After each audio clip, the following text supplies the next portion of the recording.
Second chapter जो आहे अल्जेब्राचा रिअल नंबर, त्याच्यामध्ये प्रॅक्टिस 2.3 मध्ये आहोत. त्याच्यामध्ये आपल्याला state the order of the surds घेऊन गेलो. आपल्याला एक प्रश्न दिला आहे, त्या प्रश्नाचं नाव आहे state the order of surds. दिलेले हे जे सर्ट्स आहेत त्या अंडररूट मध्ये जे असतात त्यांना सर्ट्स म्हणतात. त्याला सर्ट्स म्हणतात. अंडररूट मध्ये जेवढे सर्ट्स म्हणतात त्याचा ऑर्डर किती आहे, त्यांचा ऑर्डर किती आहे ते फाइंड आउट करायचं आहे. आपल्याला काय करायचं आहे, ऑर्डर ऑफ द सर्ट्स. काय करायचं आपल्याला, ऑर्डर ऑफ द सर्ट्स. तर जो प्रश्न जो पहिला नंबर दिला आहे तो आहे 3 अंडर क्यूब रूट 7. काय क्यूब रूट 7, त्याचा ऑर्डर किती. तर ऑर्डर कसं काढायचं, हा जो अंडररूट राहते, हा जो अंडररूट राहते त्या अंडररूट मध्ये जेवढं लिहिलं असेल, जसं अंडररूट 7 आहे त्याला आपण अंडररूट 7 म्हणू. ऍक्च्युअली हा क्यूब रूट आहे. ऍक्च्युअली हा काय क्यूब रूट 7 आहे. तर हा जो क्यूब रूट आहे, या क्यूब रूट मध्ये जे 3 लिहिलं आहे तो याचा ऑर्डर आहे. तर पहिल्याचा ऑर्डर होईल ऑर्डर 3. ठीक आहे.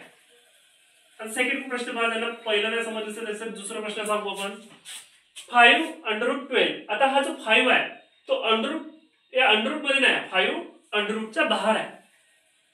जसं पहिल्या प्रश्नामध्ये अंडररूट हा जो 3 आहे हा अंडररूट मध्ये होता.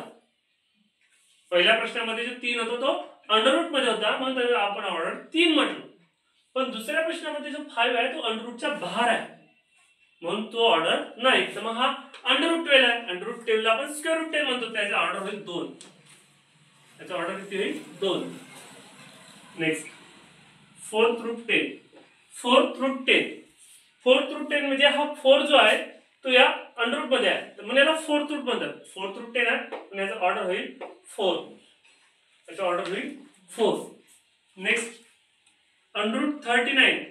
त्याला स्क्वेअर रूट 39 म्हणतात. याच्यामध्ये काही नाही, त्याच्यामध्ये काही नसते, त्याचा ऑर्डर 2 असते कारण त्याला स्क्वेअर रूट म्हणतात.